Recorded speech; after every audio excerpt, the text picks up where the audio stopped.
ፖፕ በመመረጥ የካቶሊክ ቤተክርስቲያንን በመምራት የመጀመሪያው የሆኑት ሊቀ ጳጳስ ፍራንሲስ በ88 ዓመታቸው አርፈዋል። ከ1 ቢሊዮን በላይ ተከታይ ያላትን ቤተክርስቲያን ለ12 ዓመታት የመሩት ፖፕ ፍራንሲስ አርጀንቲናውያን ቤተሰቦቻቸው ያወጡላቸው ስም ጆርጅ ማሪዮ ቤርጎላ የሚል ነበር። ሰላም ጤና ይስጥልኝ ውድ ኤክስት ዩቲዩብ ቻናል ተከታታዮቻችን፣ በዛሬው ዩቲዩብ ቪዲዮ ስለ ሊቀ ጳጳስ ፍራንሲስ ብዙዎች የማያውቋቸውን 5 እውነታዎች ይዤላችሁ ቀርቤያለሁ። አብራችሁን ቆዩ። ወደ ቪዲዮ ከማለፋችን በፊት ቪዲዮ እንደምትወዱት እርግጠኛ ስለሆንኩ ላይክ አድርጋችሁ ወደ ቪዲዮ እናምራም። የኤክስት ዩቲዩብ ቻናል የ10,000 ሰብስክራይበር ጉዞ አባል ለመሆን ሰብስክራይብ አድርጋችሁ ደወል ምልክቷን ተጫኗት።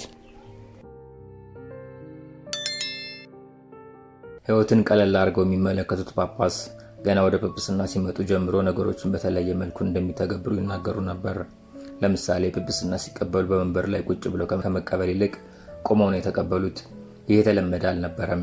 በአውሮፓውያኑ ህዳር 13 2013 ዓ.ም ሊቀ ጳጳስ ፍራንሲስ በቅዱስ ጴጥሮስ የቫቲካን ሰገነት ብቅ ብለው ታዩ። ቀለል ያለ ነጭ መጎናጸፊያ ለብሰው ነበር። ለጵጵስና የመረጡት ስም በ13ኛው ክፍለ ዘመን ሰባኪና የእንስሳት ወዳጅ የነበሩት የቅዱስ ፍራንሲስ አሲሴን ስም ነበር። ጆርጅ ማርጎሪዮ ሊቃነ ጳጳስ ፍራንሲስ ተብለው ተቀቡ። ሽብርቅርቅ ሽቅርቅር ከልክ ያለፈ ድግስ ምቾት አይሰጣቸውም። ሰው የሚል ነገር ይመርጣሉ። ወደ ነዳያን ይቀርባሉ። ለምሳሌ ቫቲካን ለጳጳሳት የምታቀርበውን ሙድ ሊሞዚን ፊት ነስተውታል። ይልቅ ሌሎች ካርዲናሎችን በሚያመላልሰው የህዝብ አውቶቡስ መሳፈርን መርጠዋል። በዚህ ቀለል ያለ የህይወት ዘይቤያቸው ከ1.2 ቢሊዮን ለሚልቁ ምዕመናኖች ምሳሌ ለመሆን ሞክረዋል። ለድሆች የምትቆም ኩርምት ያለች ቤተክርስቲያን እንዴት እንደምትማርከኝ በሚለው አነጋገራቸው ይታወቃሉ። የምሽት ክለብ ጋርድ ነበሩ። ቤርጎሪዮ በአርጀንቲና ዋና ከተማ በቦነስ አይረስ ተወልደው ያደጉ ሲሆን የሁለተኛ ደረጃ ትምህርታቸውን በኬሚስትሪ ዲፕሎማ በማጠናቀቅ በነገረ መለኮት ዲግሪ አግኝተው ስነ ጽሑፍና ስነ ልቦና አስተምረዋል።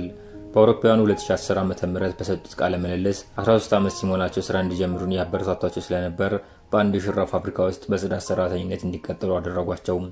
ከዚያም በኋላ ከጽዳት ስራው በተጨማሪ በምሽት ክበብ ውስጥ ጋርድ የጥበቃ ሰራተኛ ሆነው መስራታቸውን ሮም ውስጥ በሚገኝ አንድ ቤተክርስቲያን ውስጥ ሲናገሩ ብዙዎችን አስደንቀዋል። በተጨማሪም በአንድ የምግብ ማቀነባበሪያ ፋብሪካ ውስጥ ሰርተው ነበር።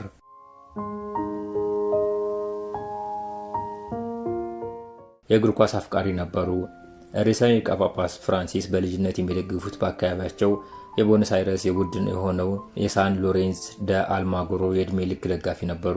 በአውሮፓውያኑ 2014 ዓ.ም ሳን ሎሬንዞ የኮፓ ሊበርታዶሬስን የተባለውን የደቡብ አሜሪካ ክለቦች እግር ኳስ ውድድር ላይ እጅግ የተከበረውን ዋንጫ ሲያሸንፍ በክለቡ የ106 ዓመት ታሪክ ውስጥ ለመጀመሪያ ጊዜ ከፍተኛ ውጤት ነበር።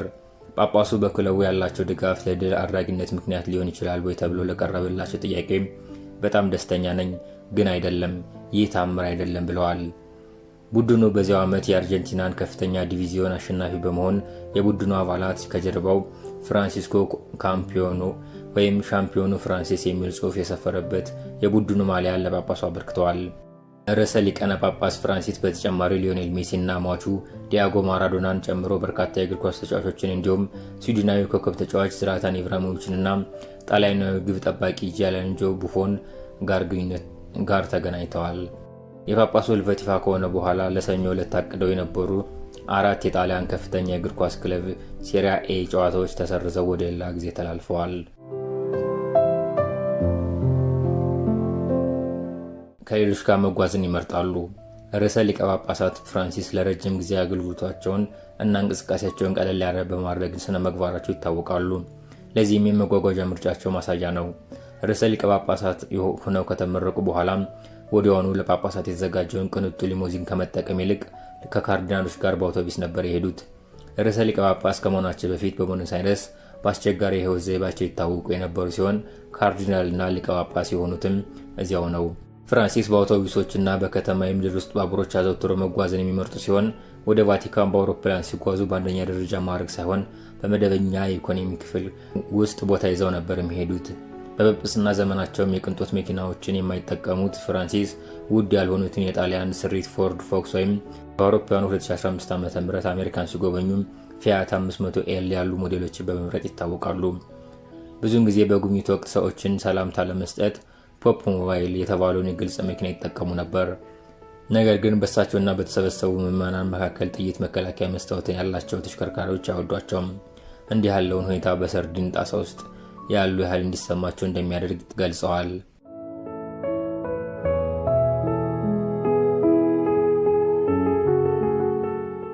ቀልድ አዋቂ ነበሩ። ርዕሰ ሊቃነ ጳጳስ ፍራንሲስ በተገኙባቸው ስፍራዎች ሁሉ በቀልድና በሳቅ ይታወቃሉ። በአውሮፓውያኑ 2024 ዓ.ም ከ15 ሀገራት የተውጣጡ ጂም ፎሊን፣ ክሪስ ሮክ እና ሁፒ ጎልደንበርግን ጨምሮ ከ100 በላይ ኮሜዲያን በቫቲካን አስተናግደዋል። ከ40 ለሚበልጡ ዓመታት በየቀኑ አቤቱ ጌታዬ ሆይ ጥሩ ቀልድ ለዛሬ ስጠኝ ያሉ ይጸልዩ እንደነበር ለኮሜዲያኑ ተናግረዋል። ይህም በ19ኛው ክፍለ ዘመን በእንግሊዝ ንጉሥ ሄንሪ 8ኛ በሀገር ክህደት የተገደለውና በኋላም በካቶሊክ ቤተክርስቲያን ቅዱስ ተብሎ የተሰየመው የቶማስ ሞር ጸሎት አካል ነበር። በወቅቱ ለኮሜዲያኑ የተነበበው ጸሎት እንዲህ ይላል: ቀልድ እንዳገኝ በሕይወት ውስጥ ትንሽ ደስታን እንድገነዘብና ከሌሎች ጋር ለመካፈል እንድችል ጸጋውን ስጠኝ የሚል ነው። በተጨማሪም በእርግጥ በአምላክ ላይ መሳቅ ትችላላችሁ፣ ይህ ደግሞ ማዋረድ አይደለም በማለት ይህንንም የምዕመናን ሃይማኖታዊ ስሜት ሳያስከፋ ማድረግ ይቻላል ብለዋል። ከፍተኛ የማህበራዊ ሚዲያ ተከታይ አፍርተዋል። በ2018 ዓ.ም ርዕሰ ሊቃነ ጳጳሳት ፍራንሲስ በይነ መረብ የኢንተርኔት የእግዚአብሔር ስጦታ ነው በማለት ገልጸውት፣ ነገር ግን ታላቅ ኃላፊነት እንደሚጠይቅ አሳስበዋል።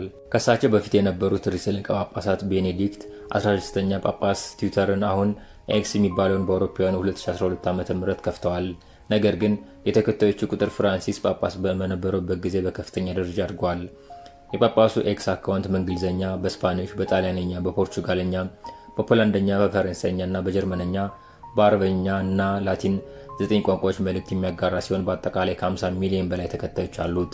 የጳጳሱ ኢንስታግራም አካውንት 9.9 ሚሊዮን ተከታዮች ያሉት ሲሆን በቅርቡ አዳዲስ ቴክኖሎጂዎችን በመጠቀም የሰውን ግንኙነት እንደማይተካ፣ የሰውን ክብር የሚያስከብር እና የዘመናችን ቀውሶች እንድንጋፈጥ የሚረዳ በማለት ጸሎት ተጋርቶበታል። ፖፕ ፍራንሲስ ለመጨረሻ ጊዜ በኤክስ ገጻቸው ላይ መልእክት ያስተላለፉ ከህልፈታቸው አንድ ቀን ቀደም ብሎ የፋሲካ ዕለት ነበር። በመልእክታቸውም ክርስቶስ ተነስቷል፣ እነዚህ ቃላት የመኖራችን አጠቃላይ ትርጉም ይይዛሉ፣ ምክንያቱም እኛ የተፈጠርነው ለህይወት እንጂ ለሞት አይደለም ብለው ነበር። ርዕሰ ሊቀ ጳጳስ ፍራንሲስ ወግ አጥባቂ ናቸው። ልክ እንደ ሊቀ ጳጳስ ዳግማዊ ጆን ፖል በአንዳንድ ጉዳዮች ላይ የማያወላዳ አቋም አላቸው። ለምሳሌ በሐኪም እርዳታ በፍቃድ የሚፈጸመው ሞትና ጽንስ ማቋረጥን በመቃወም ጽኑ አቋም አላቸው። የካቶሊክ ቤተክርስቲያን የተመሳሳይ ጾታ አፍቃሪያንንም ቢሆን እጇን ዘርግታ ነው መቀበል ያለባት ይላሉ። ይሁንና በሁለት ተመሳሳይ ጾታ ግንኙነት ውስጥ ልጁን በጉድፍቻ ማሳደግ ሕፃናትን መበደል ነው ይላሉ። ሴት ቀሳውስት ጳጳሳት ሆኖ ሊሾሙ አይገባም የሚል አቋም አላቸው። የእርግዝና መከላከያ መጠቀምንም ያወግዛሉ። በአንድ ወቅት በፊሊፒንስ ተገኝተው ባደረጉት ንግግር የእርግዝና መከላከያ ቤተሰብን የሚያፈርስ ነው ብለዋል። ሊቀ ጳጳስ ፍራንሲስ በዘመናቸው ትልቁ ፈተና የሆነባቸው በዓለም ዙሪያ በቀሳውስት ተፈጽሟል የሚባሉት የሕፃናት መደፈሮችን በበቂ አልተከላከሉም የሚል ነው። ይህም በተመለከተ ከሊቀ ጳጳሱ ጋር ለዓመታት የዘለቀ ከፍተኛ ውዝግብ ውስጥ የቆዩት የአሜሪካው ካርሎ ማሪዮ ቪጋኖም በጳጳሱ ላይ የውግዘት ደብዳቤ እስከ መጻፍ ደርሰው ነበር። ጳጳሱንም በኑፋቄ እስከ መክሰስ ደርሰው ያውቃሉ። ይህን ሊቀ ጳጳሱ በሕፃናት ደፋሪዎች ላይ ፈጣንና ተገቢ እርምጃ አልወሰዱም በሚል ነበር። ሊቀ ጳጳስ ቪጋኖ ከአውሮፓውያኑ 2011 ዓ.ም እስከ 2016 ዓ.ም በዋሽንግተን የጳጳሱ መልእክተኛ ሆነው ሲያገለግሉ የቆየው የቤተክርስቲያኗ ቀደምት አባት ነበሩ። ሊቀ ጳጳስ ፍራንሲስ 140 ካርዲናሎችን ከዚህ ቀደም ባልተለመደ ሁኔታ ከአውሮፓ ውጭ ከሆኑ ሀገራት ሾመዋል። የድሆች አባት የሚባሉት ሊቀ ጳጳስ ፖፕ ፍራንሲስ ለበርካታ ሳምንታት በጽኑ ታመው በሆስፒታል የሰነበቱ ሲሆን ከሳምንት በፊት ነበር አገግመው ወደ መኖራቸው የተመለሱት። በሕክምናቸው ወቅት ከሕዝብ ዓይን ርቀው የሰነበቱት ጳጳሱ የፋሲካ ዕለት በቅዱስ ጴጥሮስ አደባባይ ለተሰበሰቡ ሕዝብ ቃለ ቡራኬ ሰጥተው የትንሣኤ መልእክት አስተላልፈው ነበር። ሊቀ ጳጳስ ፍራንሲስ በፋሲካ ማግስት በ88 ዓመታቸው ማረፋቸውን የካቶሊክ ቤተክርስቲያን ማዕከል ከሆነችው ቫቲካን ሰኞ ረፋድ ሚያዝያ 13 2017 ዓ.ም ይፋ ተደርጓል።